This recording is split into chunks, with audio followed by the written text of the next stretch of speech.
क्या आपने भी इस तरीके की गठान या मसूड़ा ऐसा सूजा हुआ या फोड़ा आपके मसूड़े पे आया हुआ है, ऐसा कभी आपने महसूस किया है या ऐसा किसी के मुंह में देखा है अपने परिजनों के?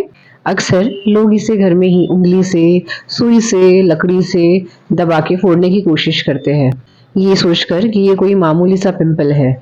लेकिन रुकिए, ये मामूली सी फुंसी नहीं है, ये डेंटल सिस्ट भी हो सकता है।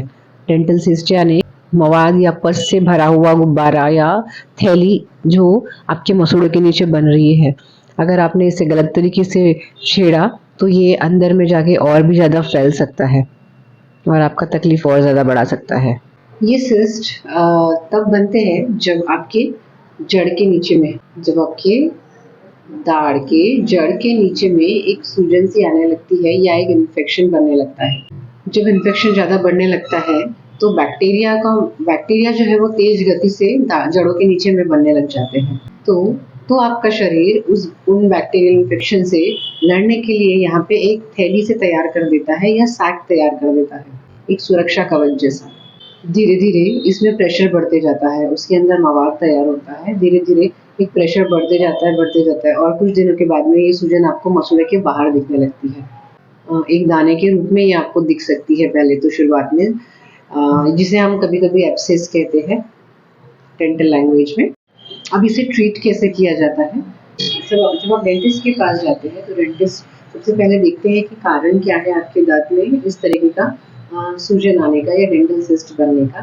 तो हम इसे दो तरीके से ठीक करते हैं। सबसे पहले तो हम इंसिजन देके एक छोटा सा कट देके उसमें से जो है वो पस निकालते हैं और वो पानी की थैली, जो पस की जो थैली है वो बनी हुई, उससे हम निकाल देते हैं।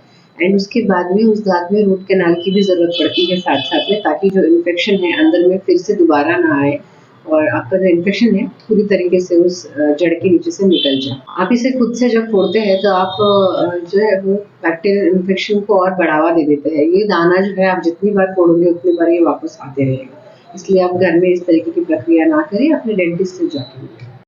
अगर आपको घर में कुछ करना ही है तो आप सिर्फ इतना कर सकते हैं कि आप नमक के पानी के गरारे कर सकते हैं, यानी गुनगुने पानी में नमक डाल के आप सिर्फ उस तरफ पकड़ के रख सकते हैं। इससे थोड़ा सा प्रेशर कम होगा, थोड़ा सूजन कम होता है। या फिर आप बाहर से बर्फ लगा सकते हैं, आइसिंग कर सकते हैं, लेकिन आपको बाहर से बाम या सेकना नहीं है, ये इन्फेक्शन और बढ़ सकता है। लेकिन यह इलाज सिर्फ आपको थोड़ी देर के लिए आराम देगा, ये सॉल्यूशन नहीं है इस चीज़ का। जब आपका तकलीफ बहुत ज़्यादा रहे और आप डेंटिस्ट के पास ना पहुँच सके समय पे तो ये टेम्पररी रिलीफ के लिए है, लेकिन इसके बाद में आपको आपके डेंटिस्ट को जाके मिलना है। सो इस तरीके से ये डेंटल सिस्ट के बारे में छोटी सी इन्फॉर्मेशन थी। अगर आपको मेरी जानकारी महत्वपूर्ण लगी है तो प्लीज़ मेरे वीडियो को लाइक कीजिए और मुझे कमेंट बॉक्स में बताइए कि क्या आपके मुंह में भी इस तरीके की कभी सूजन आई थी और आपने उसको कैसे ट्रीट किया, कि आपने भी सुई या पिन से दबा के फोड़ दिया था उसे या आप डेंटिस्ट के पास दिखाने गए थे।